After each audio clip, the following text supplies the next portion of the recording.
आजच YouTube वर लोकशाही भारत न्यूजला सबस्क्राइब करा आणि बेल आयकॉन दाबायला विसरू नका।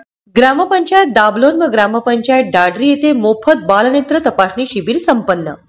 प्रोजेक्ट प्रकाश चॅरिटेबल ट्रस्ट दिल्ली व एच.व्ही. देसाई नेत्र रुग्णालय पुणे यांच्या संयुक्त विद्यमाने मोफत बालनेत्र तपासणी शिबिर ग्रामपंचायत दाबलोन व दाडरी येथे संपन्न झाले।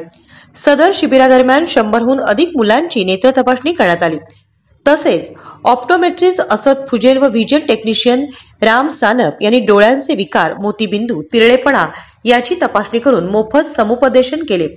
प्रोजेक्ट प्रकाशचे कार्यक्रम प्रमुख शशिकांत भिसे सर यांनी भविष्यात आदिवासी मुलांची मोफत बालनेत्र तपासणी शिबिरे आयोजित करून मुलांमध्ये मोतीबिंदू आढळून आल्यास मोफत ऑपरेशन व आवश्यक त्या मुलांना मोफत चष्म्याचे वाटप करणार असल्याचे सांगितले।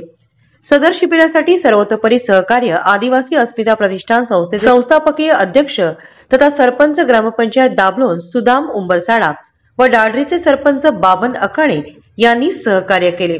तसेच अशा शिबिरांची गरज असून पुढेही आयोजनासाठी आदिवासी अस्मिता प्रतिष्ठान संस्थातर्फे नियोजन करू असे संस्थेचे अध्यक्ष यांनी सांगितले।